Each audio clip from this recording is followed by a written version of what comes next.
Greetings, everyone. My name is Peter DeAuger. You've heard my voice before on this series. Mark Mullally, who is my partner in this of Interthink Consulting, won't be joining us tonight. He's dealing with some issues, and we might give you an update on that in a future webinar, but not for tonight.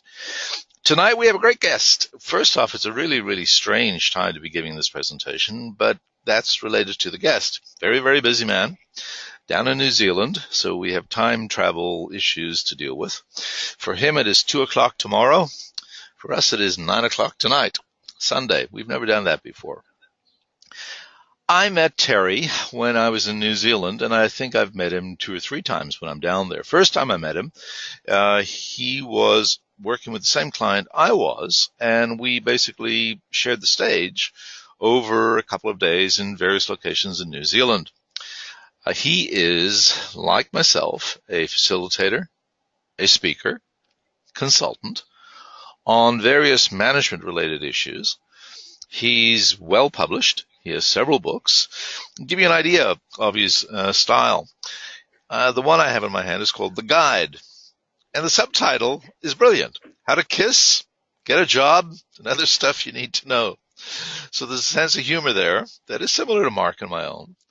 But more importantly, Terry Williams is also a stand-up comedian, and he runs shows all over New Zealand, and he's been part of the New Zealand International Comedy Festival several times. Tonight, he's going to be talking on a topic that's near and dear to my heart, Get or Better Buy-In.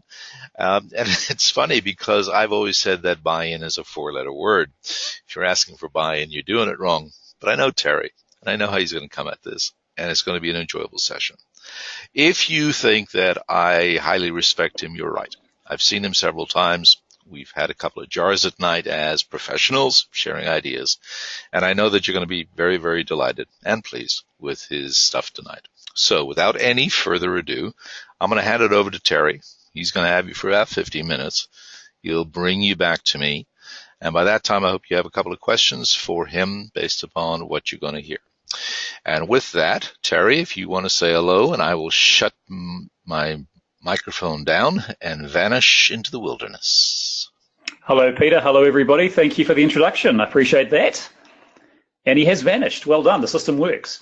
Hello, everyone. My name is Terry Williams, and everything Peter told you about me is true. The last time I was face-to-face with Peter was in an Irish pub in Newmarket, Auckland. I was doing open mic comedy, and he was just in town, and so he was very supportive as an audience member. So that was the last time we spoke, but most of the time it's been around business and leadership and so forth, and that's a particular focus I'll be talking to you about today is getting better buy-in, how to move your people to move with you.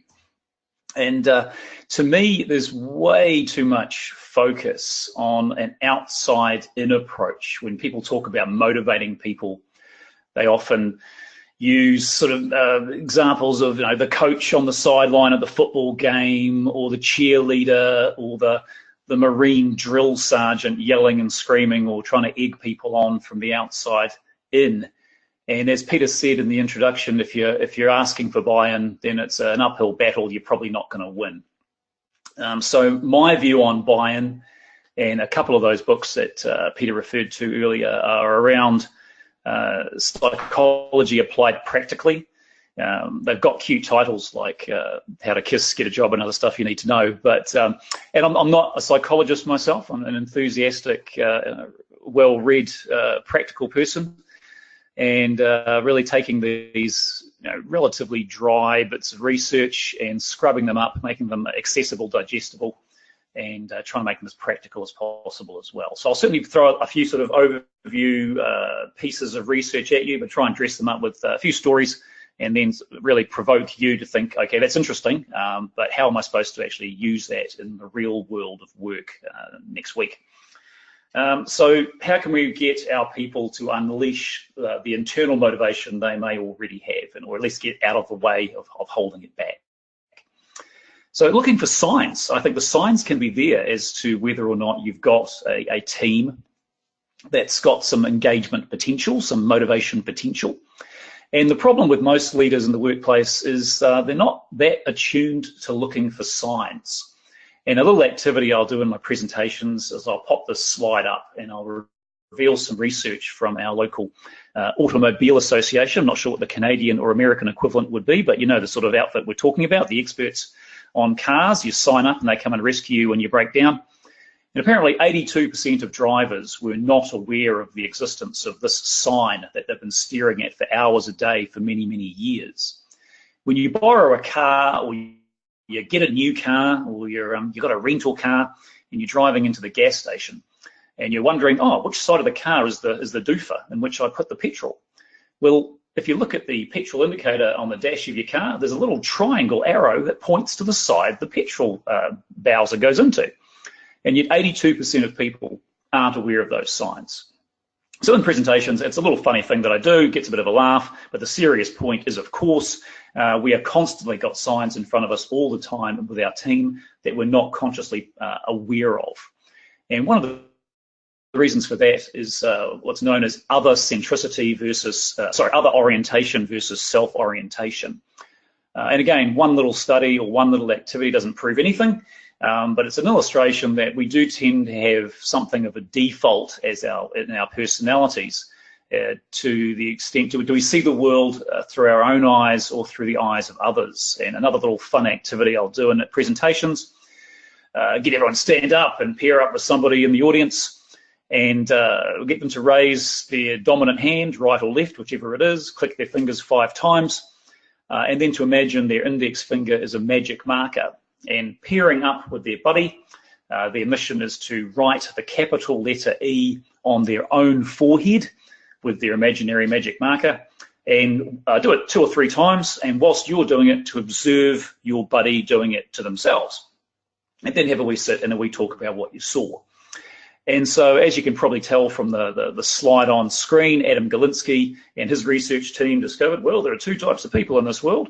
Those that do the E the way on the left, so the other person can't see it, they're doing it from their own perspective, and like the chap on the right who's doing it so the other person can see. And again, fun activity to make a point. One activity does not prove anything, but we do tend to have a predisposition, if you like, and particularly under stress, we will default to our preferences to see the world through our own eyes, through our own lenses, or that of others. And that's why we miss science. We're constantly looking at things from our own points of view. And it's an effortful thing to change up a gear and start to look at the world through the perspectives of others. Now, as we go through this, I'm going to do it in 2 parts. How to get better buy-in, how to move others to move with you. Well, the second part, number 2, will be some ideas you can do, you can apply with the team you've got. Point 1 is actually try and create a team that comes with its own motivations to begin with. Not all of us have that luxury. Oftentimes as leaders in the workplace, we just inherit them and we've got to deal with the cards we've been given. But if you can get involved in the recruitment aspect, obviously you've got a far better chance of building a team that's fit for purpose.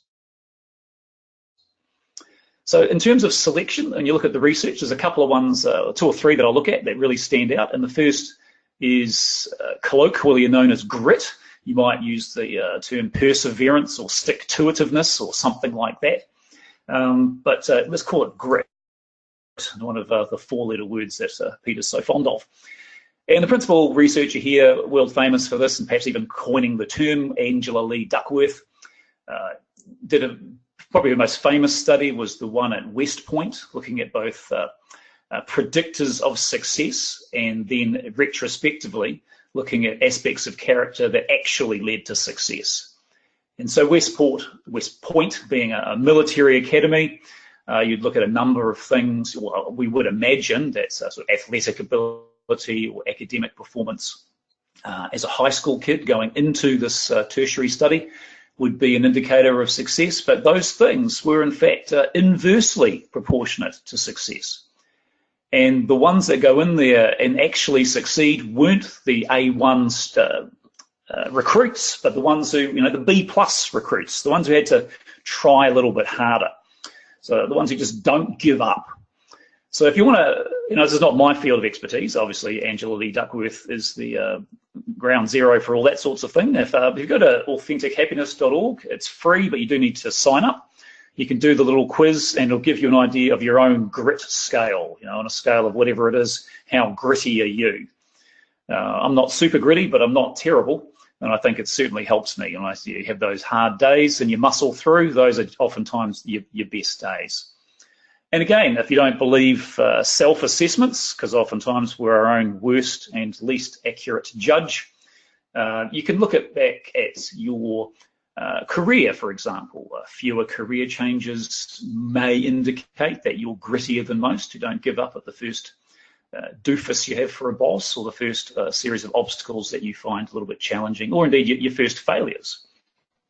Those who can muscle through tend to do better in the long run. Chap I worked with once, he lectures on the future of work at Auckland University's MBA program. He's got a very interesting little activity. He calls it career timelining. So you get a piece of paper, or a screen, whatever you work with, flip chart paper even, and you do an XY axis, and the horizontal is time, and the vertical, let's call it job satisfaction. And you basically, just like an EKG machine that goes ping in the hospital, you chart your career. Where were the highs and lows?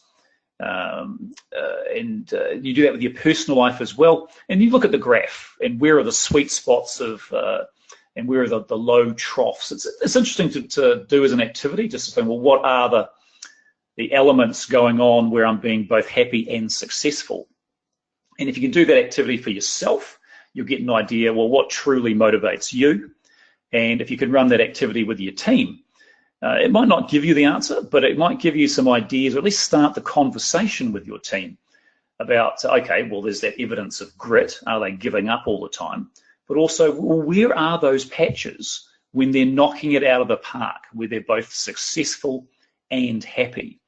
They might look at their career chart and see in the summer of 2008, it was amazing. I was winning contracts, and it was just the most amazing time of my life. And so the second part of this activity is just to ask the question, why?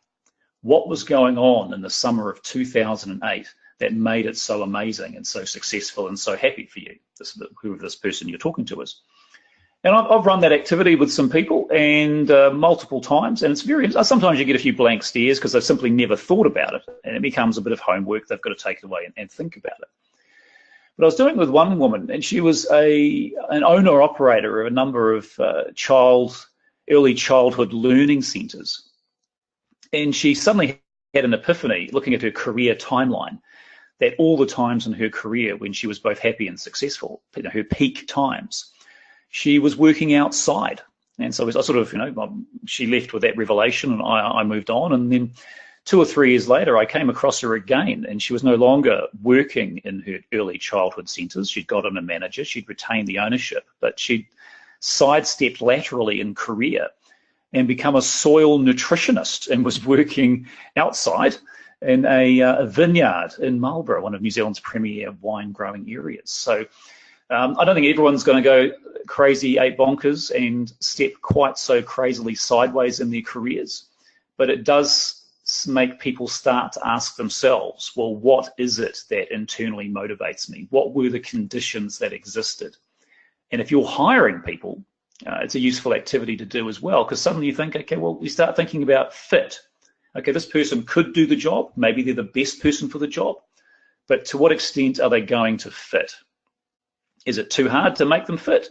Or is there a bit of effort, either or both of us are going to have to put in before they start, or just after they start, as part of a onboarding orientation training program? So again, you're not going to necessarily cut anyone out of the process because they lack grit, but it does compel you to ask some questions. Okay, given this amount of grit and given this other career information, what else might we have to do differently? For all the talk of grit, though, let's not go overboard, because we have an expression, I don't know if it's internationally renowned, but flogging a dead horse doesn't get the horse to go any faster because the horse is dead. Sometimes you've got to know when to give up. And I'm not one for quoting Kenny Rogers too often for life advice, but you've got to know when to hold them, know when to fold them, know when to walk away, know when to run. And that said, that's not to dismiss the whole power of grit and hard work. 2011 study from New Zealand academics about the New Zealand education system. NCEA is our high school qualification system. Basically, it's pretty similar results to Angela Duckworth. Predictors of success going in, academic performance and so forth, not as correlated with success as actually people who with some discipline. Which brings me to point number 2, self-discipline. I've got a cute little video that I show sometimes of a South American researcher who's done some follow-ups into the work of Walter Mischel out of the 1960s, who of course is the father of the marshmallow study. You're probably familiar with that. If you're not, I'll give you the 10-second rundown. He was a graduate of Stanford University who started work at Stanford University, and he had some young daughters, twin daughters at the time, put them in the childcare facility on campus. And it was the 60s, everyone wanting to tune in, turn on and drop out. He was quite keen to be a modern father, spend as much time with his kids as he could. So he concocted a research program which would enable him to do some research at the childcare facility at which his kids were present. And so you've probably seen the grainy black and white footage of something like this. It's the small child sitting at the table with the chair, plate on the table. A chap in a white coat puts that plate on the table. There's one item on the plate, whatever that child considers to be a treat. It's an Oreo cookie, it's a pretzel, and for the most part, it was a marshmallow. So it became known as the marshmallow studies. And the researcher would say to the child, "Hey, Timmy, that marshmallow's yours. I'm going to pop out for a bit. When I come back, if it's still there, you get a second marshmallow." Okay. Goes away, closes the door. Of course, a secret camera is recording through a one-way mirror. And we get regaled with humorous images of small children desperately trying to distract themselves from the marshmallow, picking it up, sniffing it, putting it back, walking around, picking it up, licking it, putting it back. It's all very amusing. And the results were in the initial study, and this has been replicated many times internationally over the years. 2/3 of the kids were grabbers, as I call them, and 1/3 were deferrers. So 1/3 could sacrifice that instant gratification for the reward of the second marshmallow. And the thing that makes Mischel's study particularly stand out compared to others is that it became a longitudinal study, and he would track the Timmys of this world and actually correlate to the extent that a social science study can do so. Well, how'd they work out in later life? To what extent did the Timmy and his classmates become successful? And again, with a very broad definition of successful across a number of criteria, not just money or status, but happiness, health, family relationships, and so forth. And very unusual in social sciences to get staggeringly high correlations, but there were staggeringly high correlations between the deferrers and being successful in later life. And there was various other things that Mischel looked at in terms of, that's interesting, but is it like height? Are you kind of born a grabber or born a deferrer? Because that's not great news if 2/3 of the population are naturally grabbers. But Mischel was able to show there are some things you can do to actually learn how to be a deferrer. And of course, we're not talking about 4-year-old kids in the workplace grabbing marshmallows, but those same sets of behaviours and beliefs and response to instant gratification, as you grow up, if you're going to put in some hard yards to do some study, you're more likely to get the degree. If you can put in the hard yards and sacrifice, you're more likely to save money and get for a house deposit. You're more likely to do the spade work and be get into a decent relationship. So all those factors tend to correlate and relate to each other.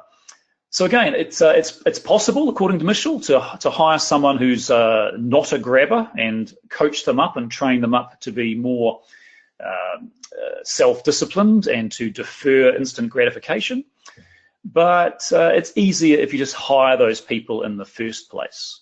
And so again, in your recruitment process, what do you need to do to ask the right sorts of questions, to do the right sorts of simulations, to provoke people with stimulations that might distract?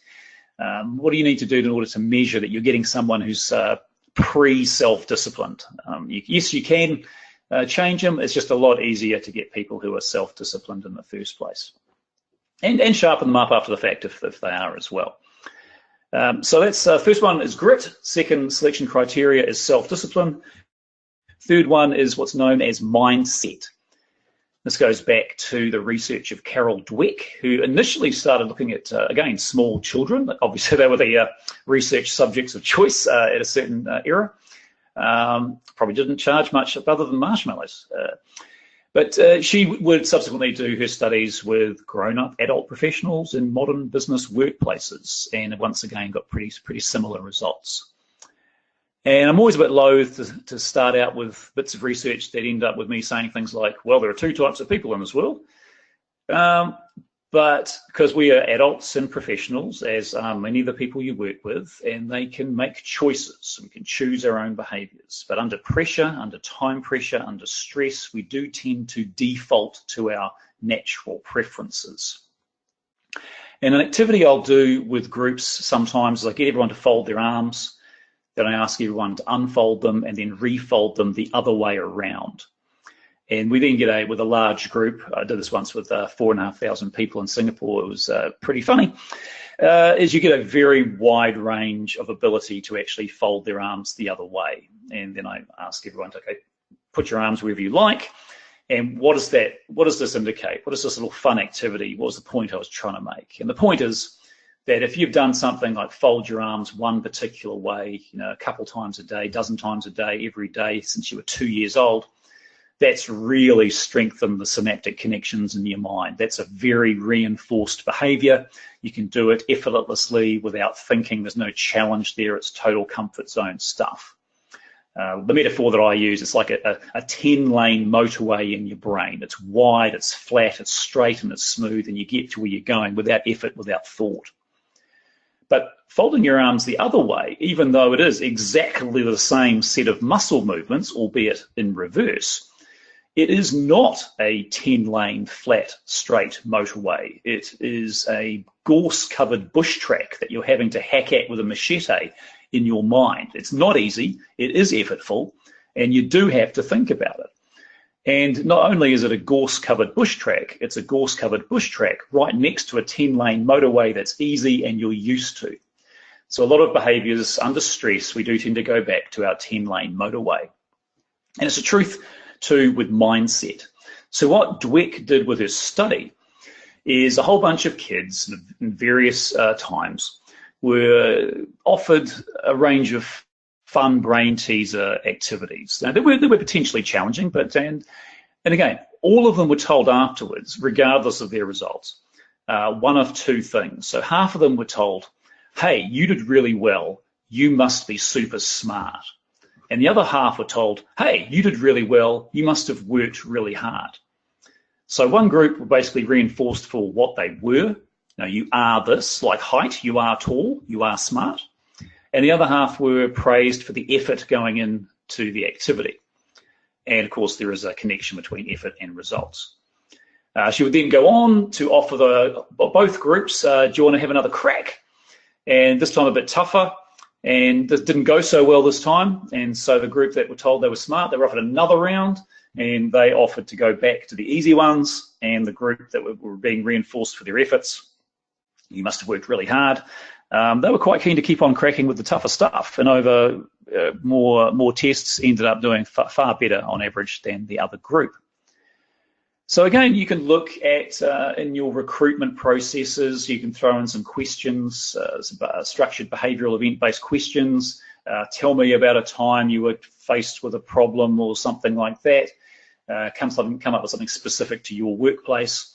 Just looking for evidence of mindset. Are they flexible? Are they learning flexible? Are they open to new things? Are they discomfort zone people?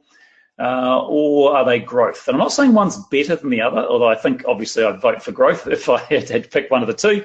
If it turns out that you're hiring for a role that is pretty fixed and doesn't have a lot of excitement or new opportunities or innovation or creativity, and you got a growth person in there, they would get pretty bored pretty quick. And so horses for courses, different strokes for different folks. Make sure you recruit someone to fit the job that you're tailoring them to.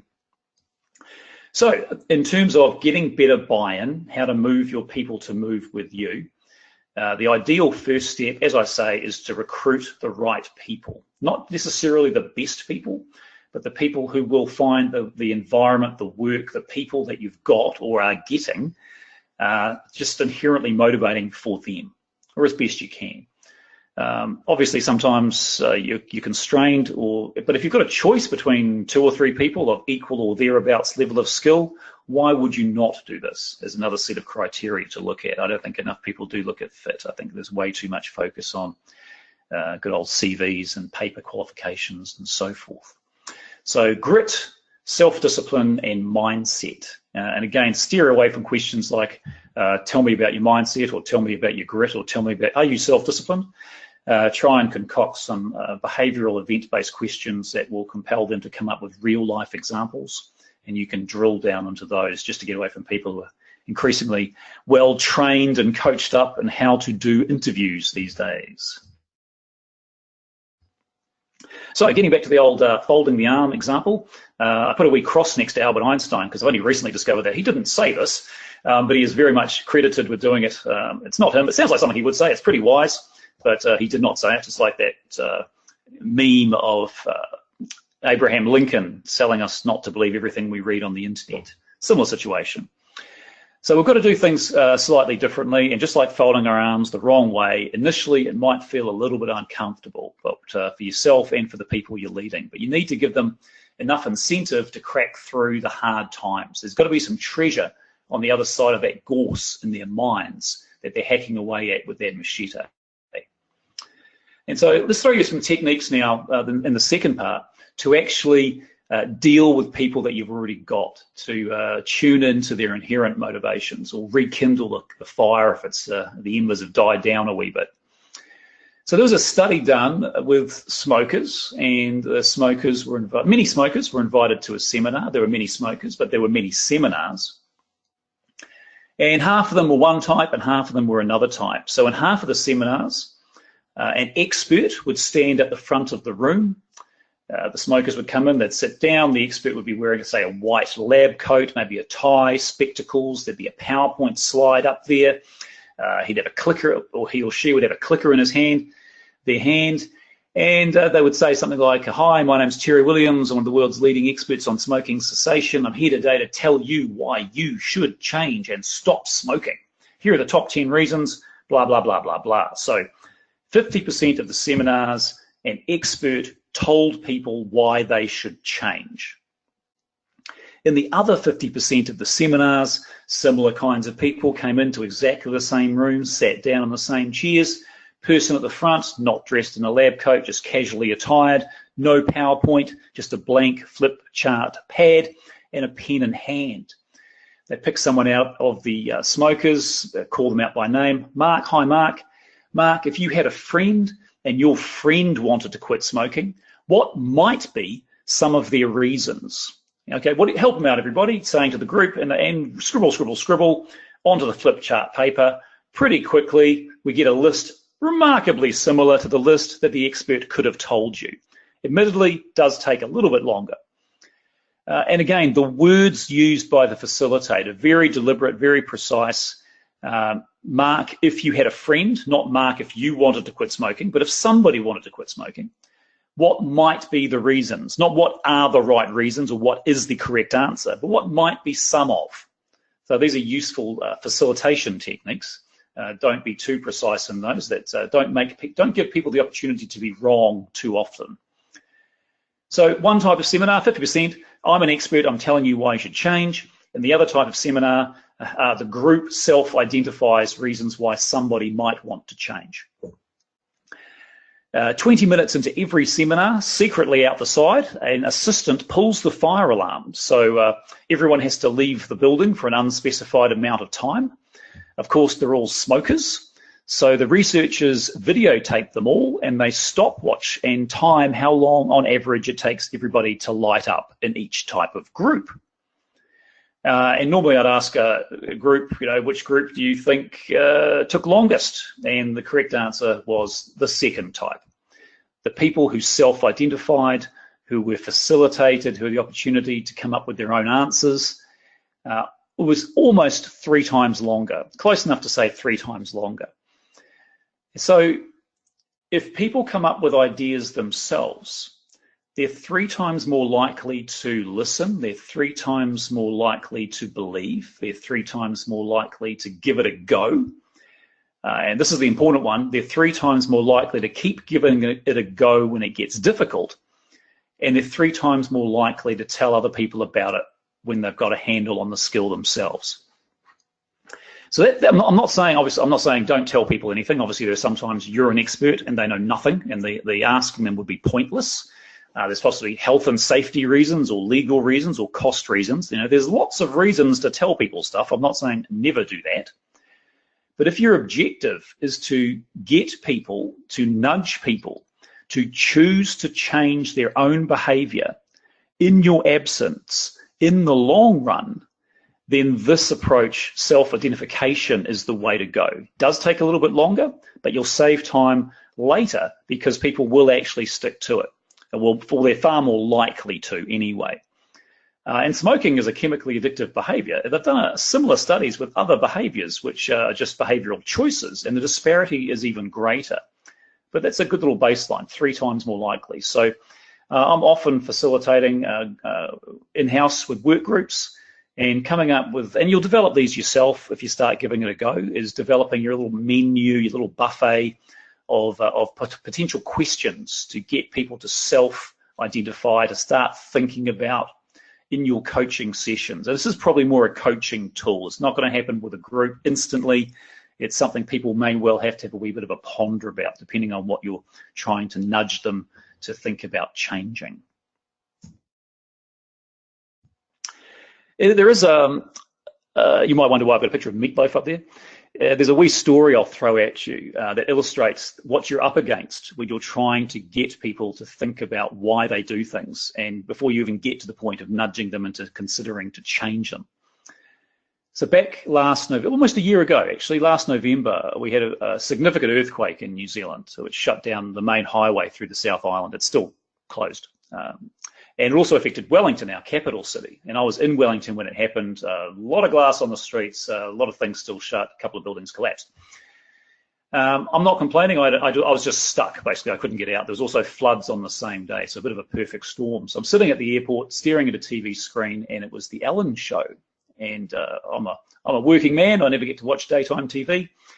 And she's very good. A bit of entertainment, a few guest stars, a few jokes, people win prizes. And on this particular show, she had a chef, and the chef was making meatloaf. And the chef did the usual sort of tilt the tray to camera, pan across the screen shot. Ellen walked across, and Ellen asked her a question. She said, "Oh, chef, I've noticed you've cut the end off the meatloaf and put it to the side of the main part of the meatloaf in the tray. What's your logic there? What's the technical cooking reason for doing that?" And the chef got all embarrassed about it and go, "Oh, look, Ellen, I'm so embarrassed. I'm a professional chef. I learned to make meatloaf at my mother's knee as a young girl, and she used to do that, and I've just kept on doing it. Even now, as a professional chef, as you ask me that question, I cannot think of a single technical, logical cooking reason for doing it. I'm so embarrassed." And Ellen goes, "That's all right. We'll ring your mum." So they ring up the mum on live TV, and the mum goes, "Oh, I'm embarrassed. I don't know. My mum used to do it." They go back 4 generations to the great-grandma, and she's still trucking on. And she says something like, "I was making meatloaf during the Great Depression, had a very large family, but we were very poor, so we could only afford a very small pan. So make it fit, we had to cut the end off the meatloaf and put it to the side of the tray." So, back, sort of human nature in a story. Basically we do things, there's a phrase, I don't know if it's international, but a phrase in workplaces that I come across all the time. The way things are done around here is the way things are done around here. And we're so busy and caught up in BAU, business as usual, that we don't stop and step out of what we're doing and critically examining it and asking questions like, well, why do we do it this way? Or even, why do we do this at all? So it's quite useful to have sort of the meatloaf metaphor. Are there people who actually do that, who actually step out of what they're doing and ask, why are we doing this? And in meetings, they might seem like pains in the butt, the ones who are always questioning things, but they serve a very useful value because there are a lot of people who are thinking it who don't ask it. So when I'm inside a workplace and I'm setting up a training course or a session or whatever it is, oftentimes I'm there early and I'm set up, and so the boss will take me on a wee tour. and the boss will say something, they'll show me the new truck or the new digger, the new computer system, the new plant, whatever it is, and they're very proud. And then I'll meet the team, and the boss will say, oh, come and meet the team, Terry, very proud of the team. Around here, we learn from our mistakes. Then I'll turn to the boss and I'll say, that's really interesting, man. Look, I'm writing a book on that at the moment. Be interested in telling you, how do you learn from your mistakes? At that point, the conversation takes a bit of a dive because they don't know. There's just something they say, and wouldn't it be great if they did? So from a training perspective, we talk about the experiential learning cycle, how we can actually learn from our mistakes or indeed our successes. And most people, they don't have it as a systemic tool in their toolkit. If something bad enough happens that someone comes in and pokes them in the chest and starts asking questions, well, maybe we will, or maybe that's just blame assignation. What I talk about is the natural way we learn things. We learnt to walk as kids, and we saw other people around us walking, getting all the benefits of walking, getting the cookies off the bench, and we were sat on our butts and our nappies, and along comes someone giving us a bit of encouragement. Stand up, fall down, bit of a cry, bit of a pat on the head, stand up again, grab the couch, grab the cat, whatever we need, get the support. Eventually we get the cookies as well. So we do the task, we analyze the result, we try and take some meaning out of that, and then we apply it for the next time we have a go. And it doesn't have to be a big meeting, it doesn't have to be a brainstorming session, there doesn't have to be reports as a result, but it's one of the first things I would talk about with recruits after they've become successful candidates is what do you do if something goes wrong? What do you do if something goes right? How do you make sure everyone else learns the lessons that you've learned? And so it just becomes part of the culture. And you don't have to call it something fancy or polysyllabic like the experiential learning cycle. There are other versions, stop, start, continue, for example. It's a nice quick and easy, quick and dirty tool you can give to people in your teams to learn from their mistakes, to get over those demotivations. Because oftentimes motivating people isn't necessarily dangling carrots or yelling like a coach. It's making things less demotivating, and certainly learning from mistakes and not assigning blame or needless blame as opposed to accountability. That's a useful tool. So you have the do it, let's take sales. Let's take sales as an example. So you go out and you don't make the sale. You fail to make the sale. The debrief stage is, you ask yourself the questions. And this is where I'd normally do a stop, start, continue. So, okay, what's one thing I'll stop doing next time? What's one thing I might start trying next time? And what's something I did this time that was okay, that made it less bad? And again, if you can coach, if you're a leader in the workplace and you can coach people up on stop, start, continue, they a little bit every day, over the course of a month or a quarter or a year, you'll get some significant results. Just creating a culture where people are, on the edge, maybe making some mistakes, but not repeating those, and certainly deliberately, proactively, systemically learning from those mistakes and sharing the learning from the successes. So again, just a bit of a summary on that stop, start, continue. Question one, always start with a negative if you like, something you'll do next time you wouldn't do. Question number two, a bit more open to the world of possibility here. What's something next time you might start trying? And again, number three, what's something you will continue to do that either helped or dialed back the horror of what actually happened in that particular experience.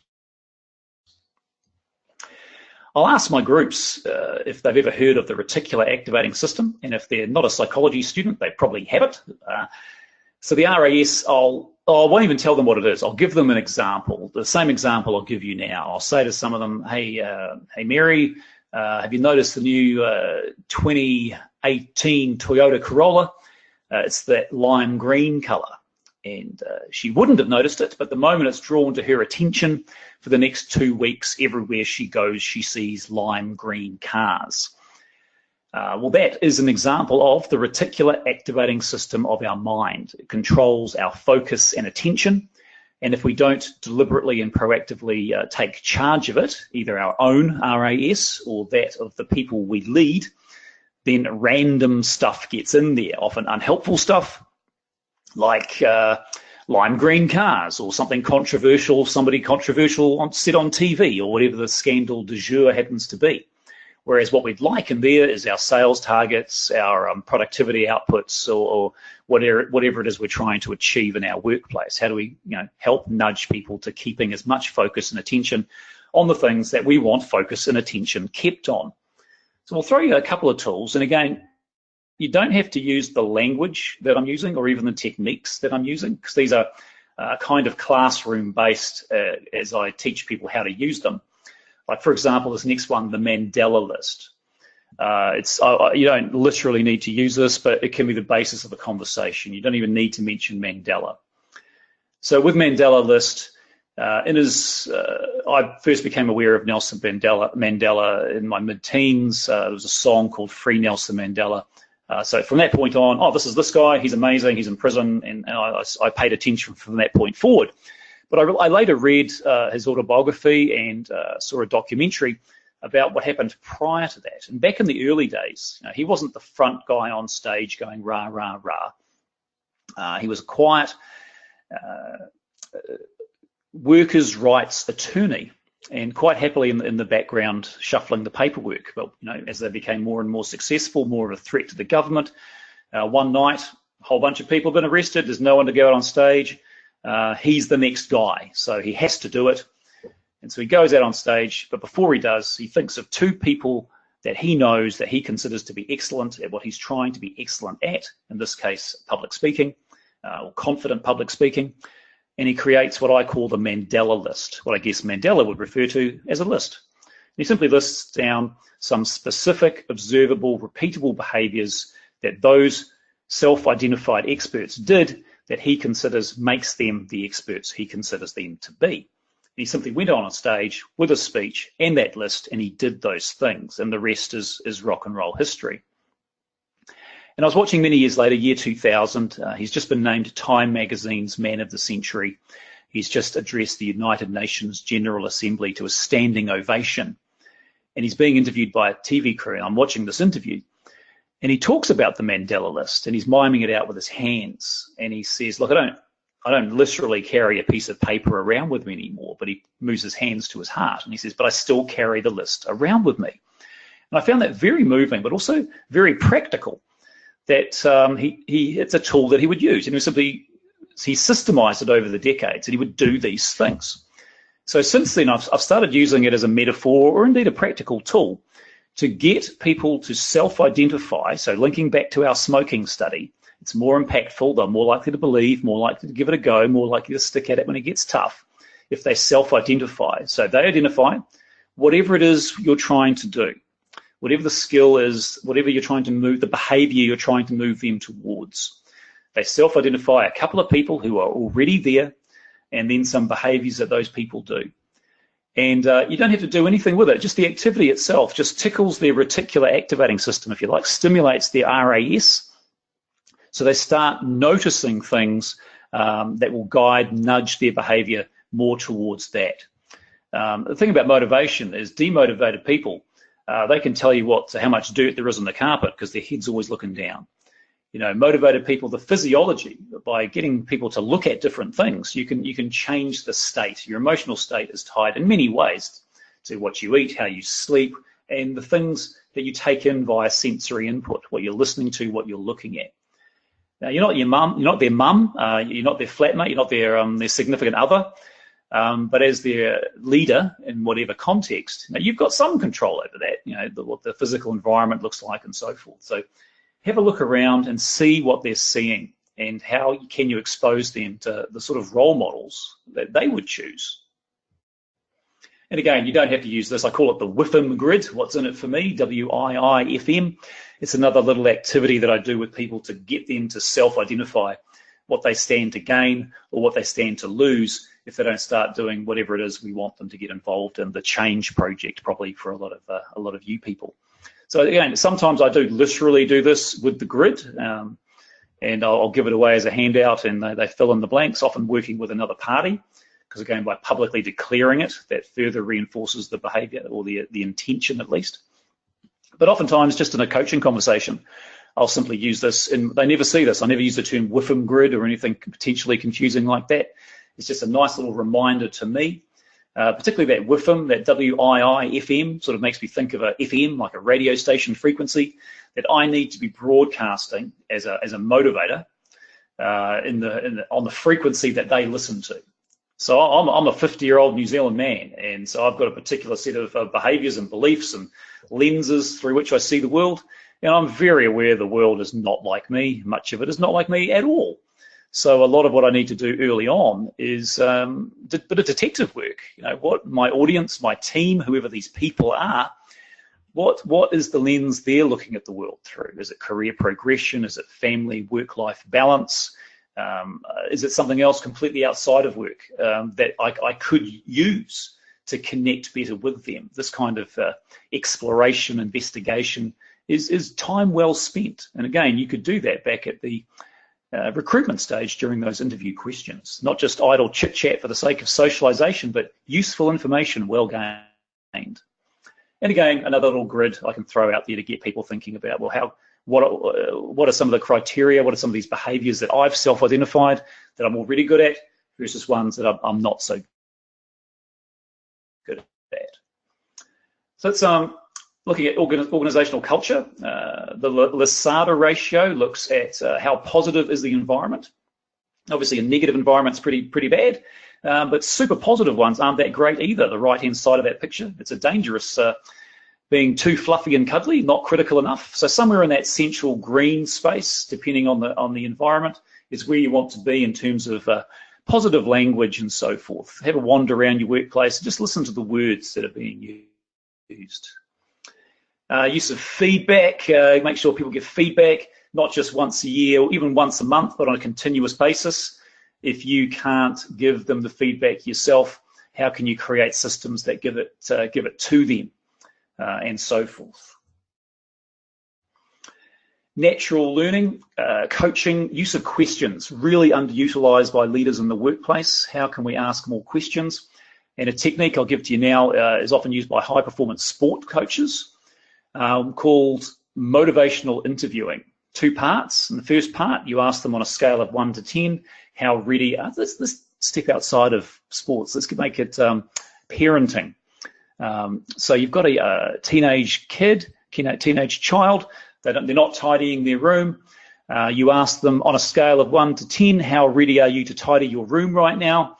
They might roll their eyes and say something like 3.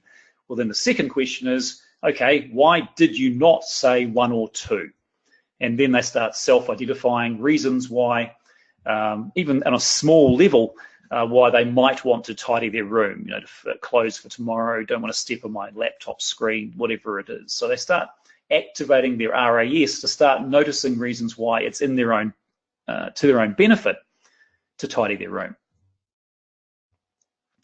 And connecting to their future selves, you know, talking to young people, particularly the millennials, you can talk to you blue in the face. A piece of research that showed the most impactful influence on young people's decisions when it came to retirement savings was a little piece of software they developed which created an older version of themselves to give them some advice to their younger self. Now, we're not all Peter Jackson or Steven Spielberg. We don't have access to that kind of technology. But I've seen it done on a paper basis where people sort of writing coaching letters to them, or getting your people to write coaching letters to themselves, which you then mail to them or hand to them 3, 6, 12 months later. It's an interesting device. And again, just another tool for your toolkit. Dangling rewards are not necessarily effective. I'm not saying don't offer tangible rewards, but there's plenty of research showing they often have unintended consequences. They make behaviors turn into tasks, things you might enjoy doing suddenly become a chore, and some interesting studies done in the past about blood donation or paying people to have a nuclear waste dump in their neighborhood, massive drops when that monetary reward was offered. And an Israeli childcare center was sick and tired of late pickups, so they added a fee for late pickups, and instead of lowering the number of late pickups, it actually doubled them because parents started simply interpreting as something extra they could pay for. And again, giving people a chance to have some degree of autonomy over what they do. We call it the 4 T's. And not every job will lend itself to this. They've still got to do their job. But if you can give them some flexibility, they're likely to be more motivated. And the elements you look at: task, what are they doing? Time, when are they doing it? Technique, how are they doing it? And team, with whom are they doing it? I'll finish up around this. I did a study myself for one of my previous books, The Brain-Based Boss, looking at volunteerism and the extent to which people leading groups of volunteers manage those people. Because the thing about volunteers is they can just up and leave at any stage, and you can't even dangle, well, you'll lose your salary, because they don't have a salary. They work for other reasons. And it was very interesting. I studied 4 particular groups, and they were probably, I'd say, well, not probably, they were far more managed and far more precise and far more systemic in their managing of their volunteers than any employee manager that I've ever come across, because they had to, in order to keep their people there. So give some thought as to what extent in your workplace can you create some opportunities for volunteerism. And you can see some big companies doing it. In New Zealand, they have a bank here, for example, who have a program called Closed for Good, where I think once a month on a Thursday, the bank literally closes all its branches and the people go out and do some charitable work. And it's all above board. They're not just skiving off to the beach and surfing charitably. They are literally going out there and planting trees or feeding senior citizens or whatever. And again, there's certainly upticks in overall employee engagement with those kinds of programs. So again, it functionally, does it fit with your work? Does it meet with? Does it include everybody? It's got to be purposeful. It can't just be giving for the sake of it. Creating a sense of family, making sure they get feedback about their volunteer efforts, and you actually need a greater level of structure and discipline with volunteers than you do with actual employees. So that's it from me. I think I'm 55 seconds over time, but maybe that's because I'm in the future. I was asked to put in a bit of a slide at the end featuring some of my books, and the ones on the left there are the ones that relate particularly to this topic around getting better buy-in and some of the psychology studies that I've referred to. But I did love this picture of the bookcase in the shape of a brain. I thought it'd be a great place to keep psychological books. So Peter, are you back on deck, sir? I am right here, Terry. Thank you very much. Well, what I liked is obviously these folks have heard me speak and Mark speak a number of times, and there's a lot of overlap between the ideas that we've brought to the table and the ones that you've brought tonight as well. What I'm enjoying in the industry, and it's basically the people skills industry, is that we're beginning to realize that being a nice person by itself isn't good enough. We really do need to understand how people behave and all the rules that are sometimes even hidden from us that drive our behaviors. I mean, there's the Nobel Prize that they gave for the book Nudge, and all the concepts in that book. I don't have my copy with me right now. I can't remember the guy's name. The example you gave of the person talking about smoking, and they're not qualified, they're not a doctor, and they're extracting the information from the group. Atul Gawande, one of my favorite authors right now, spoke about MRSA, the flesh-eating disease. And hospitals have spent millions of dollars on the campaigns to get people to wash their hands, all of which were ineffective. And the most effective technique they found was to have a candy striper.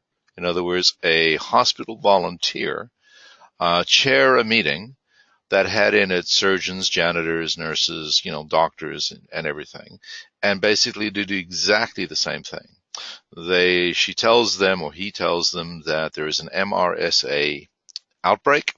One person has died. What do you think we should do to reduce the spread of this disease? I mean, there's only one answer, and that's wash your damn hands.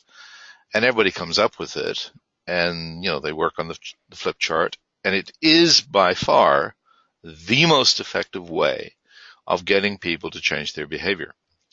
And we're learning this, and we're beginning to be able to use these concepts in our organizational life.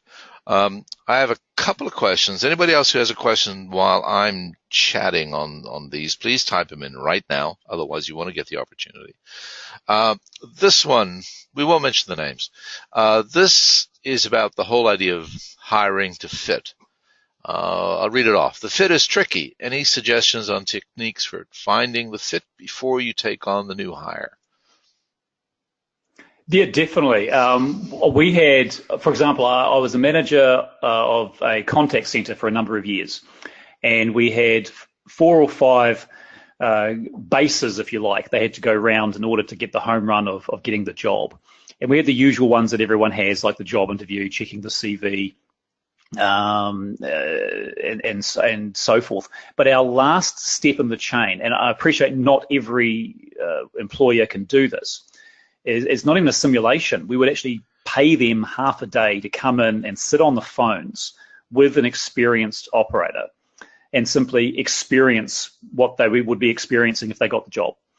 And they can tell us till the cows come home that, yes, they've worked in contact centers before, and yes, they can do this, and maybe they're honest, and maybe they're as accurate as they think they can be.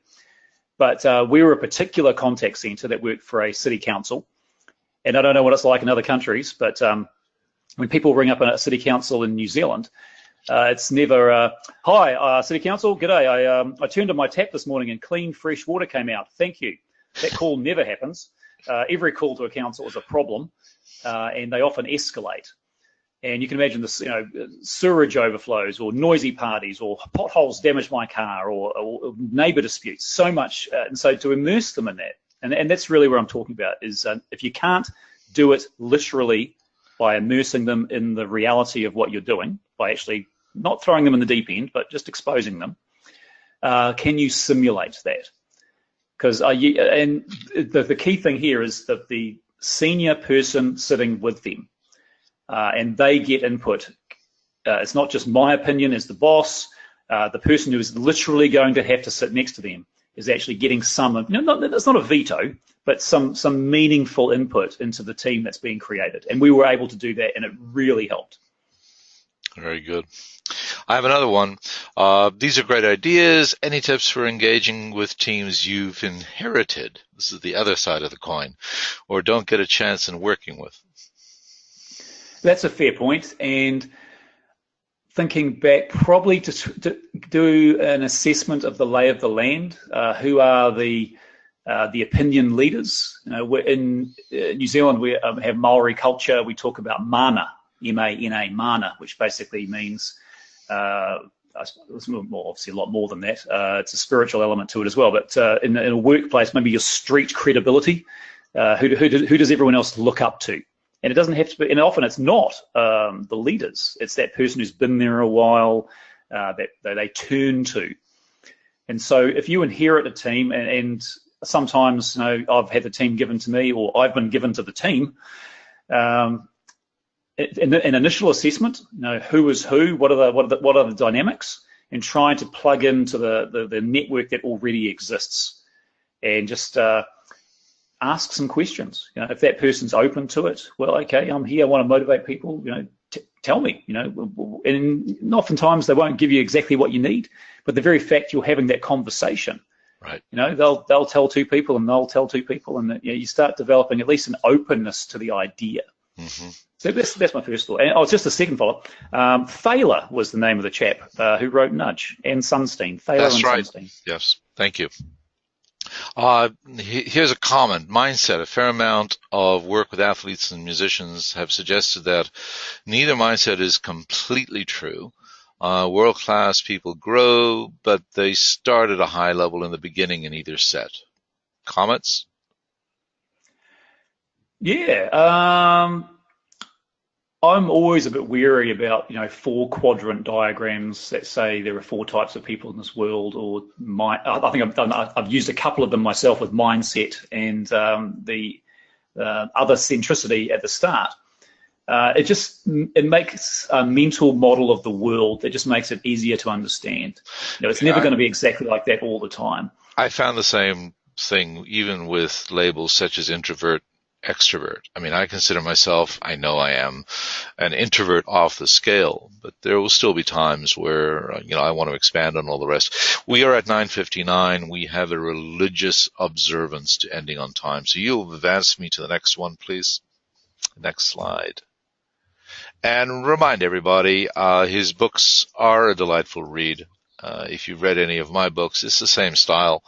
Very personable, very engaging. So by all means, seek him out on the internets. For those of you who are in PMI and collect all these professional development units, we are provider 1434. The activity this month is Techno. That is an O for Orville, for the Star Trek fans out there. 84. You know how to do that. It's a category A PDU. It is registered. It's up and available. Last slide, please, there, Terry. This is put on every month by myself, Peter D. Auger. Email address right there. Technobility.com is the website. Twitter ID, PD Auger. Mark Mullally, who's not here tonight. Mark.mullally@interthink.ca. I don't know why I'm reading this off. You're a better reader than I am a speaker. He's from interthink.ca, and his Twitter ID. Folks, I want you to recognize that we really appreciate you coming out on this weird time on a Sunday night. It was an allowance for Terry's schedule. Terry, if you want to say goodnight, we'll get off the air. So we've met our mark of 60 minutes. Thank you, Peter. Thank you, everybody. I do appreciate your time. It's been fun. Take care, guys. Be good. We'll see you on the bounce.